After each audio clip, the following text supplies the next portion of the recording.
This is Action News, the Valley's #1 newscast, with Don Postles and Nancy Osborne, Dan Taylor on sports, and Angelo Stallis with the AccuWeather forecast.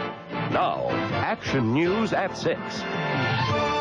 A malfunctioning United Express commuter flight has landed safely at the Fresno Air Terminal. Airport emergency crews have been standing by, waiting for the aircraft, which had to land with only part of its landing gear working properly.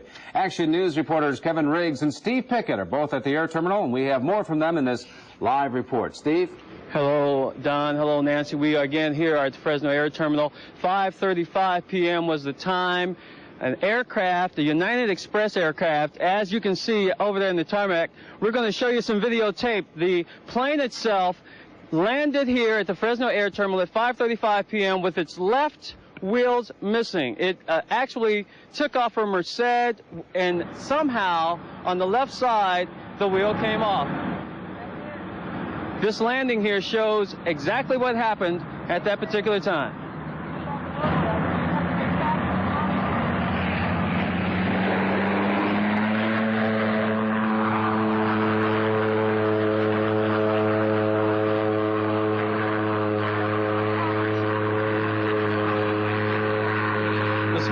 The small passenger craft made what we call an outstanding landing here at Fresno Air Terminal. 4 people on board that plane, a pilot, a co-pilot, 2 passengers coming from the Merced area. All are safe, all are fine. We have with us now Mr. R.J. Martin with the Fresno Police Department. The information we have, everything's fine. How did you all handle this particular emergency? We always think about it. It actually happened here today. Okay, I think the emergency went real well. The airport fire crew responded. They were on the scene. They were able to extinguish a small fire that happened very quickly. Fresno Police Department responded, and we maintained security around the perimeter. Thank you very much. I'll get back with you in just a second. We did have an opportunity to get with one of those passengers on that United Express air flight. We have him on tape. Let's see what he has to say. Main landing gear, the wheel, on the left, fell off, take off. When you heard about this, what went through your mind? Actually, not necessarily panic. You left it like that. More or less feeling like maybe it's going to happen next. How are we going to land? If you had trouble understanding the gentleman, he was calm, very fine. He said after the initial takeoff, he was informed, like everyone else on the flight, that the landing gear did indeed have a problem. He understood fully that they would have to take the precautions necessary to make this particular landing. He was prepared for it, as other passengers. And as you said, as you saw earlier, that plane indeed landed here. It circled several times, landed here safely. There were several flames and scorches that you saw coming from the ground. This is what the plane and all the atmosphere surrounding it, all the activity surrounding that plane looked like after it landed. The fire authorities immediately got out there. There is where the landing gear is no more. It landed right on the hard surface with no rubber, no tire, nothing whatsoever. Now, United Express officials are still trying to get together with information. This is raw footage shot right here by our photographers right after the initial landing. Those passengers and pilots ejected themselves out of the emergency hatches. Again, no injuries here, and it looks like everything here at the Fresno Air Terminal is running fine. It's just an incredible sight here to see something like this actually happen and pull off A-OK. Now, again, Kevin Riggs is going to have some more information from United Express coming up, but let me give you the details again. 5:35 p.m., United Express, small aircraft, 4 people on board, emergency landing here at Fresno Air Terminal, no injuries, safe landing. Reporting live from Fresno Air Terminal, Steve Pickett, Channel 30 Action News. Okay, Steve, and Kevin Riggs is also standing by live, is that right?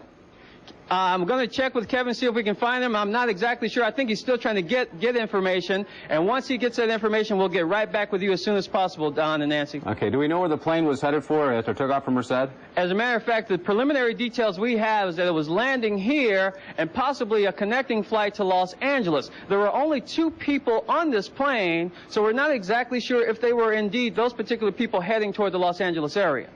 Okay, Steve. Thanks a lot. In other news, on Action News tonight 11, we'll have more on that emergency landing at FAT. But for the latest on the story, we go back now live to the Fresno Air Terminal, and Steve Pickett, Kevin Riggs.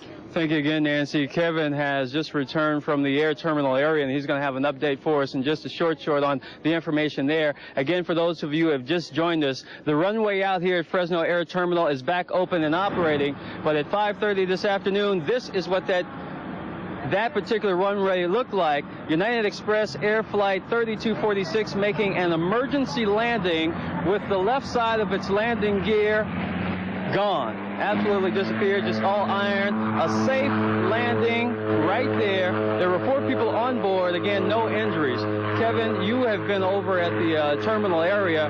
Any information from the folks over there from United Express? That's right, Steve. I just came back from the passenger area, and things over there were remarkably calm. They weren't releasing any information, and there were some people in the terminal who knew people on the plane or thought they knew people on the plane, and of course there was some anxiety. A lot of other people standing around puzzled, wondering what was going on, but overall remarkably calm and remarkably normal.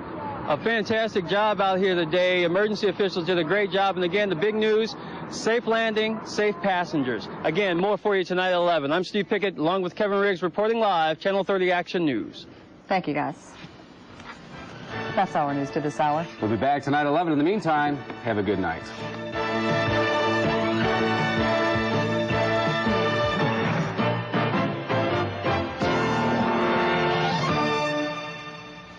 Gotcha.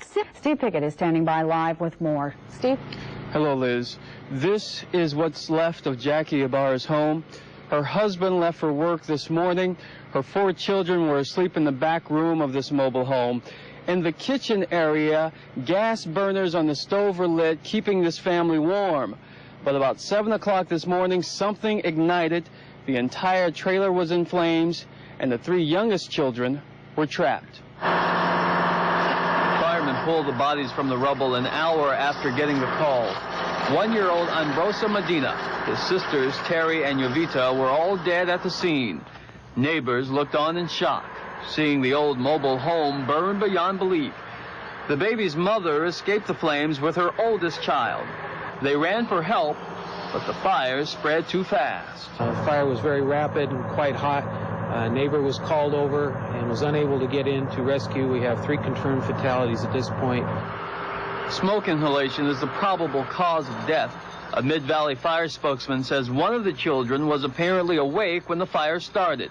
Stove gas burners were being used to warm the trailer, and it's believed that's where the fire started. We have a very cold climate this time of year. Obviously, people heating their homes. We have Christmas trees and Christmas decorations. We have a lot of fires connected with both of these. A lot of fires connected with heating of the home.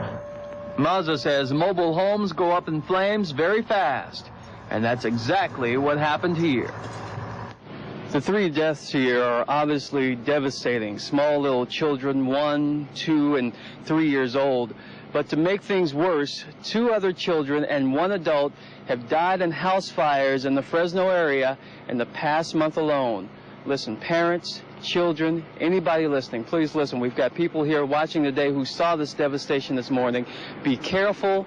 Watch fire. Watch holiday gifts, Christmas trees, whatnot. These things burn, and they burn fast.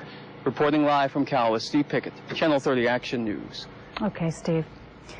Kids and... This is an Action News special report. Now here's Don Postles. Some tense moments at the Fresno Air Terminal. A United Express flight heading into Fresno is reporting some kind of a mechanical problem. Action News reporter Steve Pickett is at the airport right now live. Steve? Hello, Don. We are here at the Fresno Air Terminal. Less than 5 minutes ago, there is a small United Express aircraft. It came in for a second look, and it landed without its landing gear down. As you can see on the tape, this was less than 5 minutes ago. The aircraft itself, United Express flight, I'm not exactly sure where it came from. It had to land, apparently, with some portion of its landing gear not down. As you will see in the tape here, you can see flames, scorching flames coming from up under that. That's a direct result of metal hitting that ground.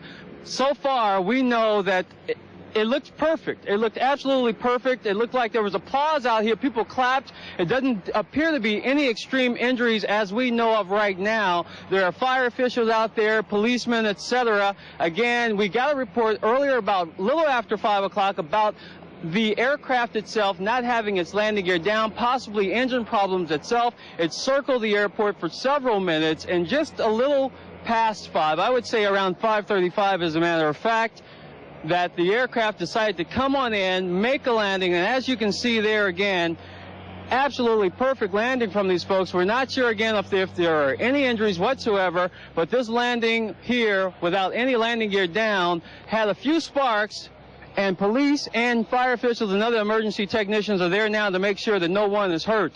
Again, we will have more for you as it becomes available. What we do know is that it is exactly a United Express airline, a small craft, maybe 12, 15-seater. I'm not exactly sure where it was coming from, where its departure was from. We know it's here, and it was scheduled to land earlier this afternoon. Again, we will get more details for you as they become available. Back to you, Don. Okay, Steve, thank you. This has been an Action News special report. We'll have more details at Action. A new ordinance requiring the posting of warning signs is in effect as of today. Tonight, Steve Pickett reports the signs are up, but some question the purpose. This is what it looks like. This is what it says. And this is where it belongs. Posted in areas where booze is sold or served. The Visalia City Council created the warning sign ordinance for health awareness. Pregnant women can still purchase liquor. The signs just inform them of the possible consequences if they drink it. I think it's great. It's a shame that a lot of people just don't have the sense to begin with. You know, everybody knows it's not good for you, and especially not good for your babies, you know, if you're pregnant. And if that's what it takes to have to post it for people to realize it, that's fine. I think it's... City officials and enforcers of the ordinance say the signs are informative and responsible. Each year, thousands of babies have birth defects resulting from drinking mothers. This sign may bring to their attention that they could be harming their unborn child. The city will have inspections on businesses to make sure of ordinance compliance. But one restaurant manager says he does not like this ordinance and will not serve alcohol to pregnant women for fear of a lawsuit. Mando Apodaca runs Visalia's Depot restaurant. He says he'll put up the warning signs and say no to pregnant women who request a drink. We have to refuse to serve her. Is that right? Because then we're liable. If something is wrong with the baby, then she can also turn right around and sue us. No other businesses plan on following Apodaca's lead. Others do say that the warning is for physicians and not for waiters or cashiers. But they'll post the signs anyway. Steve Pickett, Channel 30 Action News. Steve Pickett is standing by live at one location where those warnings are supposed to be up as of today. Hi, Steve. Hello, Rudy. We are here in downtown Visalia. We are at the Depot, one of the more popular restaurants here in the Visalia area. There is a new addition to the menu here at the Depot and other restaurants throughout the city of Visalia.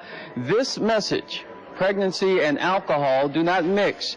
It is now required to post this sign and others like it where alcohol is sold. Now, the city ordinance that created these signs is in effect starting today, but some establishments don't have these signs yet, and some managers of those establishments have some concerns about the ordinance itself. This gentleman here, Mando, and I keep blowing your last name, so why don't you say it? Apodaca. The ordinance itself, the signs themselves, this is my sign, I brought it today. You don't have one yourself. We don't have one, correct. We have not received one as yet. The ordinance itself, you have some concerns about it. It says pregnancy and alcohol don't mix. You got to put it up where alcohol is served. What's wrong with that? Well, we feel that our patrons are intelligent enough to make their own decisions, and we feel the government shouldn't be telling them what to do. Our customers are real aware of what's going on, and I think it's up to a doctor to be the one to tell them, not a restaurant. The signs themselves, will you put them up? I understand you can't put them, the message on the menus as well. We will probably do both. Thank you again. We appreciate it. We wanted to talk with some patrons here at this restaurant to see what they thought about that. I understand we're running short on time, but let me see what we have over here. Some of the people who are eating, I don't know if they're drinking alcohol or not. Let me stop with these two ladies first of all. What is your name, ma'am? Carol Cairns. Are you aware of the ordinance here in the city of Visalia? Yes, I am. Drinking, pregnant, shouldn't drink, you got the signs. What do you think about this ordinance? I think it's a very good starting point for educating young people as well as anyone about the dangers of drinking. Okay. There you have it. Thank you very much. I appreciate it. 180 businesses here in the city of Visalia must have these signs with the ordinance, with the words plain and clear: drinking, pregnancy, don't mix. Reporting live from Visalia, Steve Pickett, Channel 30 Action News. Steve, a similar ordinance is being proposed for Fresno, isn't it? As a matter of fact, it is. City Council is looking at that ordinance, as is also the City of Los Angeles, San Diego, Santa Monica have similar ordinances. Don't know what the word is on the City of Fresno right now, but it is likely that they will pass a similar ordinance as well. Okay, thank you, Steve. This is also the time of Steve Pickett explains in this live report from the newsroom. Steve? Hello, Liz. Hello, Rudy. North Fork residents are obviously scared, frustrated, and armed with weapons. They are demanding more law enforcement protection because of the recent killings there, 3 killings there since December. The man who oversees that protection will have citizens assist him in watching over the town. Madera County Sheriff Glenn Seymour made a visit to his Foothill substation and talked with North Fork residents today about patrolling the town. It's the sheriff's first visit since the brutal killings of 2 women on New Year's Day. The sheriff says civilian night patrol is being coordinated. The people that are interested in having a citizens patrol will get with staff of the sheriff's department and we'll set down some rules. The main thing is we like to have ears and eyes out there collecting information and assisting us in doing our job. We need to help. Seymour is concerned for the Citizens Patrol as someone taking the law into their own hands. Residents are buying up ammunition and carrying weapons. We don't want it to go so far that people are arming themselves and trying to make arrests themselves where they may get injured or injure an innocent person. North Fork has used citizen patrols before, recently in 1986 during the deputy strike. This time, the atmosphere in the town is very tense due to the savage killings. One resident says the president should calm some nerves. They know that he is involved in the case now to a certain extent. Getting to the merchants patrolling or things to that extent, that'll probably help soothe things out.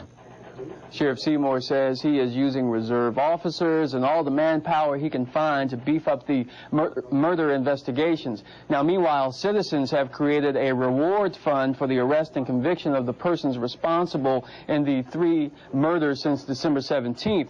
Donations to that fund should be mailed to the North Fork concerned citizens. It is a general delivery. It's in North Fork, California, and the zip code is 93643. That's 93643.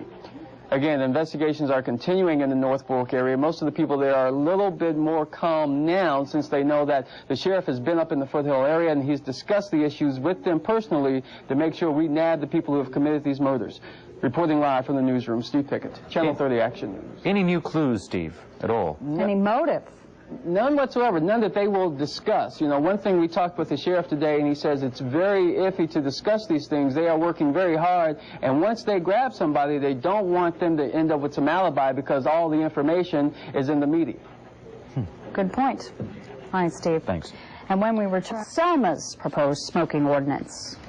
And I'm Steve Pickett. A closer look tonight at smoking on Amtrak trains.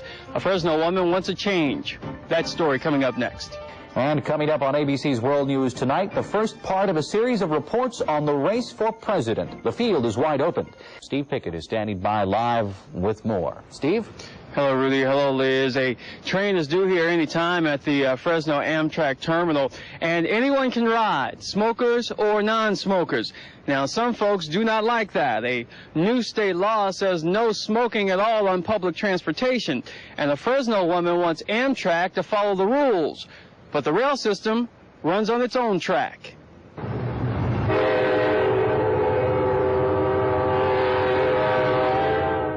It treks through a smoky-looking fog, making its way through Fresno and beyond.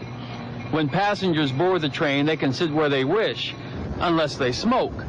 The last 6 rows in the back are for puffers. But Kathleen Cortese was smoked out of her seat. Now she wants Amtrak to extinguish 31 points. And it got Coach Dale Brown offering a few opinions on all of this. And the fights are all around. Williamson and Houston are square. The league should be embarrassed by suspending Shaquille O'Neal for 1 game. It's a joke. Come on, that's exactly right. Dale Brown also said today he will recommend O'Neal give up his last year of college ball and go get banged up in the pros and make a lot of money doing it. Other scores around the postseason play. Now this, folks, is an upset. Number 2 Arizona falling Southern Cal 70-69. Tar Heels of Carolina slipped by Florida State. Seminoles doing pretty well, though, in their first year in the ACC. Georgetown heads to the finals of the Big East, beating St. John's by 4. Michigan over the Illini. And in a barn burner, the Tide of Bama beating arch-rival Arkansas with a last-second shot. Fresno's annual men's pro volleyball tournament is just a couple of weeks away. The Fresno Beach Open starts April 4th. Today, a few folks got a head start on the spikes and kills. This is a special workshop. Youngsters running through hitting drills and special sporting instructions. One of those providing the coaching is volleyball pro Sinjin Smith. That's a little good man. There he is. Sinjin is, of course, beach volleyball star himself. He'll also spread his stuff at the Millerton Lake tournament. Again, that is in April. Some local runners and jumpers doing relatively well in some major track events today. In Indianapolis, the indoor track and field championships are still going. Fresno State's Jamie Harris finishing 10th in the men's mile. He crossed the finish line at 4:13 flat. In the women's 400-meter, Tanya Dooley placed 7th. Her time, 54.01. And in the triple jump, FSU's Reggie Jackson is currently 6th place. He's still doing well there and still competing. Over at the Azusa Pacific meet, Fresno Pacific's Joey Ellis broke the school's 400-meter record. His time, 46.69, and the old record was his. So this guy must be pretty good. He's beating his own records. I guess that's the best way to do it. All right, thank you, Steve. Thank you. But as Steve Pickett reports tonight, here at home, folks are calling it downright disgusting. How are you today? The Friday payday crowd kept tellers on their toes today inside Clovis Community Bank. Most folks making deposits instead of withdrawals, which is apparently just the opposite for many congressmen on Capitol Hill. Bouncing a check here will get you a $15 fine. Bouncing one there is business as usual. They're running their checking account the way they run the country. I mean, I don't have anything good to say about it at all. Well, over 300 current and former congressmen and women cashed checks for dollars they didn't have, dollars that add up to more than 11 million bucks. This bank vice president calls it disturbing. The impression is that they're spending money that they don't have, which is something that the normal public at their local bank cannot do. This so-called scandal has created a public frustration level that actually may have little to do with hot checks and a lot to do with the public's lack of confidence in their representatives. This kind of behavior only further undermines the American or the average American's feeling about the elected representatives in this country. Don Larson analyzes politics like few can in Fresno, and he wasted no words on his opinion on this congressional check-writing controversy. This is something against everything we stand for in this country, and we need, if nothing else, leadership and examples in integrity and moral behavior from the members of the Congress of the United States. And when we don't get it, they shouldn't be there. A complete list of the bad check writers is slowly coming together. In the meantime, regular folks write their checks to pay the bills and try to make sure there's money to cover it, which may be a new trend for politicians in Washington. Steve Pickett, Channel 30 Action News. In case you're wondering, Steve Pickett is in the Action Newsroom now with details on Fresno's latest murder. Steve? Well, Liz, this shooting sent neighbors scrambling for cover. Several folks were evacuated from their homes, and the police department's special weapons team was called to the scene. The killing occurred on the corner of Sampson and Martin Luther King. It was just before 7:30 when police arrived. And this is what they found: a bicycle apparently owned by 19-year-old Keno Jackson. He is dead tonight, killed by a shotgun blast to the stomach. Police searched tonight for the man accused of killing Jackson. Witnesses believe he was hiding inside a house with that shotgun with him. That is when the SWAT team responded to this shooting. He is armed with what we believe to be a shotgun. He has already killed at least one person, and obviously he's a danger to others. The man SWAT members searched for is Charles Smith, Jr. He turned himself into police headquarters tonight while the SWAT action was still going on. Charles Smith, Jr. is expected to be charged with murder. The teenager died in surgery tonight at Valley Medical Center. That number 13 for Fresno, Liz, number 13 murder for the city so far. So, Steve, any idea what prompted this shooting tonight? Was it a fight or what? Well, witnesses say the two argued, ironically, over a game of horseshoes. The 19-year-old apparently left the scene, then came back, and then there's a report the alleged shooter said something about today being a good day for a funeral and allegedly shot the youngster. All right. Thank you. Steve Pickett is standing by live at Fresno City Hall. Steve, what did the court conclude? Well, Rich, I tell you, there have been a lot of recommendations here, and we're a long way from actually taking some action. Carrasco told the court about color slides removed from Ebersol's office after his arrest. The slides are photos of young girls. Some dated back as far as 1984 in November. Ebersol is charged with lewd acts with children. Defense attorney Michelle Bellinger McNair questioned a former co-worker of Ebersol's. Bobby Hanada is a vice principal at Burroughs School. She says there was never any indication or reports of sexual misconduct by Ebersol or any other Burroughs teacher. Now, the testimony from the 24 former students at Sunset and Burroughs schools range from the touching of breast and genital areas to changing clothes in Ebersol's office while they were being videotaped. Closing arguments are scheduled for tomorrow morning. Reporting live from the newsroom, Steve Pickett, Channel 30 Action News. Steve, all the victims in the case have told pretty much the same story, haven't they? Pretty much so. You're correct, Rudy. Those stories have been pretty similar. The reports about changing clothes, uniforms in Mr. Ebersol's office. Also, testimony about a swimming pool party in which some of these girls were apparently touched by Mr. Ebersol in their private parts. That's what they have been alleged to have done at that swimming party. But some of that testimony has been contradicted. There has been a teacher on the stand today. She says that there was never any report, any indication at all that suggested that these youngsters had been touched. The youngsters themselves said they told the teacher that Mr. Ebersol had touched them in their private parts. She says they never told her. Okay, thanks, Steve. Converting a school to a year-round plan involves more than just printing up a new schedule. Steve Pickett is standing by at Yosemite Middle School with a live report on the problems involved with the changeover. Steve? Hello, Rudy. We are here at Yosemite Middle School. It is lunchtime here, as you can plainly see. About 800 kids having lunch at this noon hour. But this time next year, there will be several lunch periods here at Yosemite School. Year-round school is coming to this campus. That means 4 different sets of students attending school at 4 different times. Yosemite, again, is the first Fresno middle school to adopt this year-round status. And the reason why is overcrowding. Over 1,000 kids will, between the grades of 6 through 8, are expected to be enrolled here next year. Right now, the school uses a portable classroom to teach 2 classes at one time. Math in one corner, English in another. Last night, the school board voted to change the school year format for this school. And no one seems to be too worried about what goes on here at Yosemite because, in all likelihood, they need year-round school here because of the overcrowding. Now, I say that, but the man in charge here, John Adams, who is principal, do you say that? I mean, there are a lot of kids here, no doubt about that, but do we need year-round school here? Yes, we definitely need year-round schools here. We have no space to put students now. We could actually use another teacher now, but we have no classroom space available at all. Now, earlier we talked about the controversy at the school board meeting with parents with students at Viking School and some of the other elementaries that don't want year-round. How was the reaction here? Well, we had very little reaction here because most of our parents are already involved in year-round education at the elementary school. Most of our students come from year-round programs. The big question is, how are you going to adopt to the year-round level? Looks like a big task ahead of you. It is a big task, and we know that, and we're busily planning that. We're coordinating with our feeder elementary schools so that we can provide the same track for the elementary students so we do not split families. Very good. Thank you again, Mr. Adams. We appreciate it. Again, folks, year-round status starts here at Yosemite in August. And the reason why, again, is that there are so many kids and so few classrooms.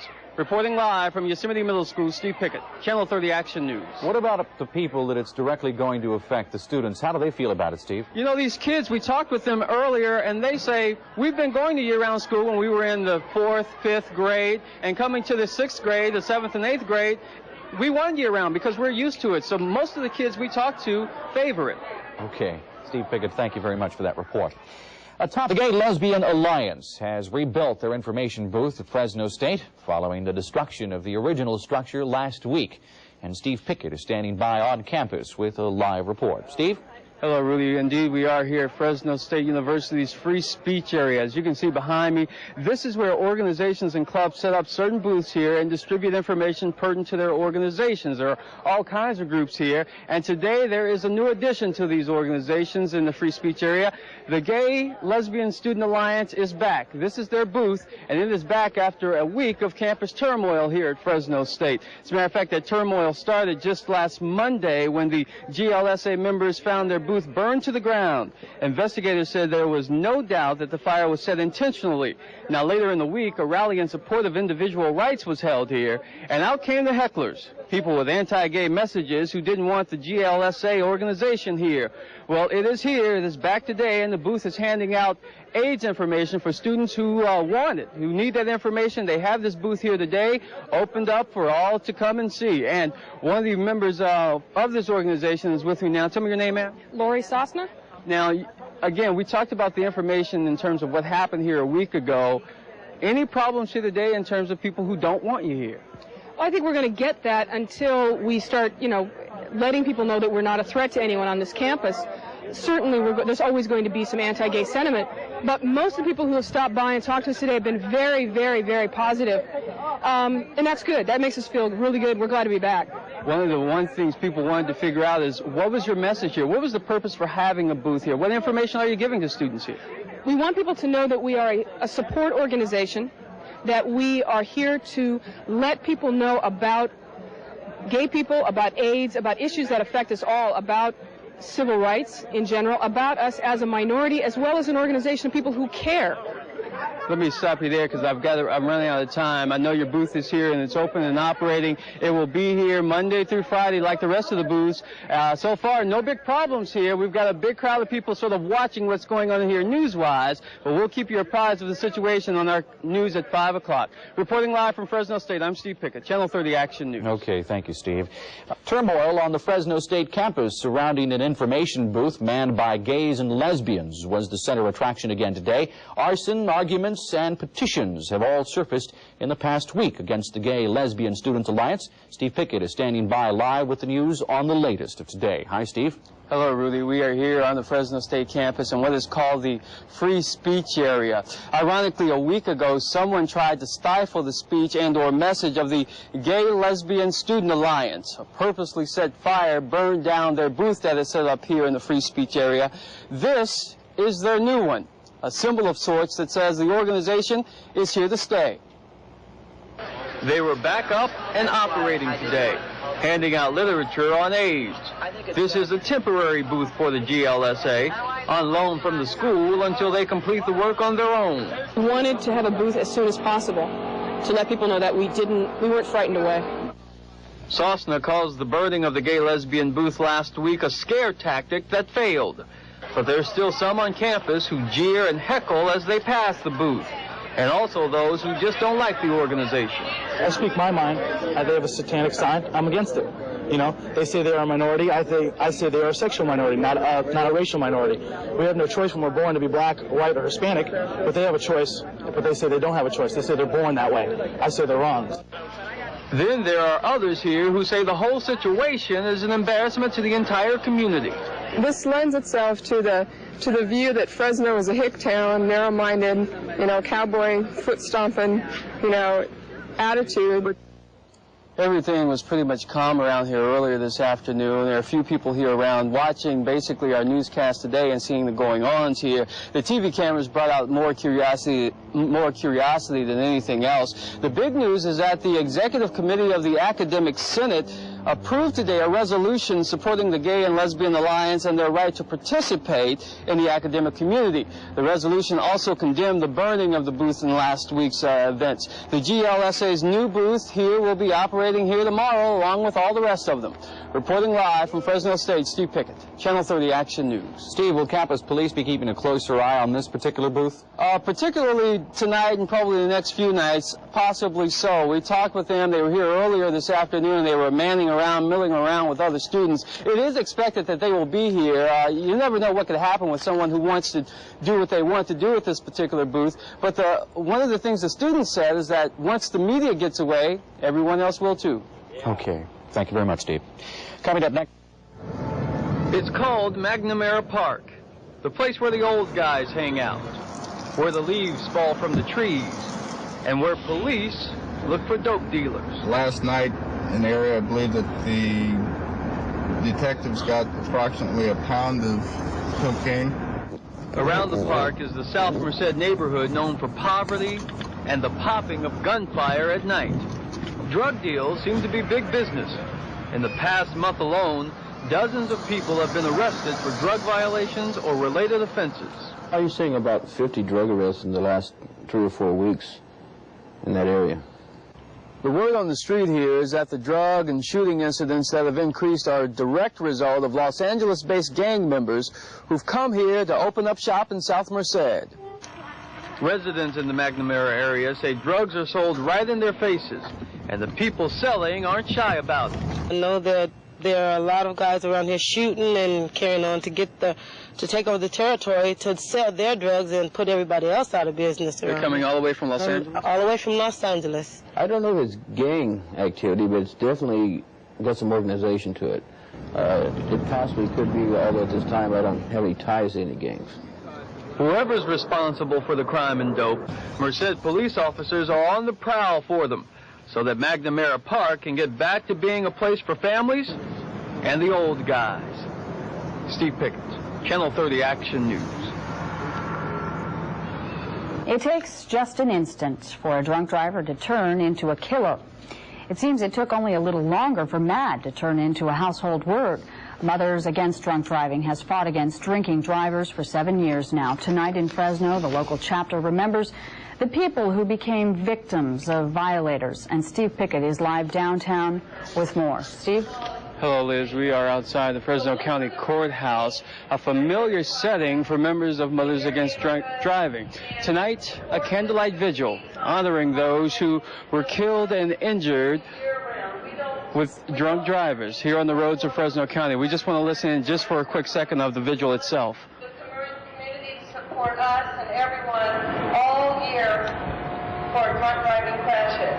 And right now, I'd like to introduce... This is the 6th year for this vigil, and no one knows more about it and the work of Fresno MAD and the accomplishments of that organization than the woman you're about to meet. When I first formed this chapter, I did it partly for me. I had to put a lot of my anger and feeling into something. But the more I've been in MAD, I realized that every community needs a MAD desperately, because no community is immune to tragedies such as this. Janet Ames's tragedy was the death of her friend Debbie Ishar, killed by a drunk driver. Janet's anger turned into the first MAD chapter in the U.S.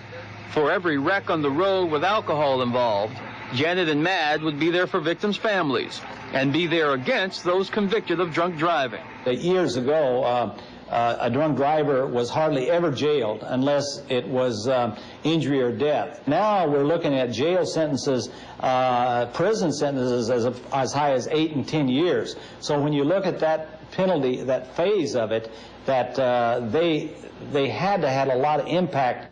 Stiffer penalties, much more awareness, and education. MAD was in court, on the state capitol, in classrooms. Janet Ames started it all for Fresno 7 years ago, hoping no one else would become a victim like her best friend. She probably is very surprised. I've often thought, and her mother reflected after Debbie's death, that shy little Janet grew up when she was 31, when she got angry enough because her friend was killed. Well, shy little Janet is part of that crowd over there right now, honoring those victims of drunk drivers and this candlelight vigil. She says herself that the work Mothers Against Drunk Drivers has accomplished here in Fresno County has been outstanding, but tonight's vigil reminds us that not all is well, that still too many people are getting killed on the roads because people will continue to drink and drive. We will have more tonight at 11. Reporting live from the Fresno County Courthouse, Steve Pickett, Channel 30 Action News. Thanks, Steve. Governor Jugmasian. On Action News tonight 11, we'll have more on that emergency landing at FAT. But for the latest on the story, we go back now live to the Fresno Air Terminal, and Steve Pickett, Kevin Riggs. Thank you again, Nancy. Kevin has just returned from the air terminal area, and he's going to have an update for us in just a short on the information there. Again, for those of you who have just joined us, the runway out here at Fresno Air Terminal is back open and operating, but at 5:30 this afternoon, this is what that particular runway looked like. United Express Air Flight 3246 making an emergency landing with the left side of its landing gear gone. Absolutely disappeared, just all iron. A safe landing right there. There were 4 people on board. Again, no injuries. Kevin, you have been over at the terminal area. Any information from the folks over there from United Express? That's right, Steve. I just came back from the passenger area, and things over there were remarkably calm. They weren't releasing any information, and there were some people in the terminal who knew people on the plane or thought they knew people on the plane, and of course there was some anxiety. A lot of other people standing around puzzled, wondering what was going on, but overall remarkably calm and remarkably normal. A fantastic job out here today. Emergency officials did a great job. And again, the big news, safe landing, safe passengers. Again, more for you tonight at 11. I'm Steve Pickett, along with Kevin Riggs, reporting live, Channel 30 Action News. Thank you, guys. That's our news to this hour. We'll be back tonight at 11. In the meantime, have a good night.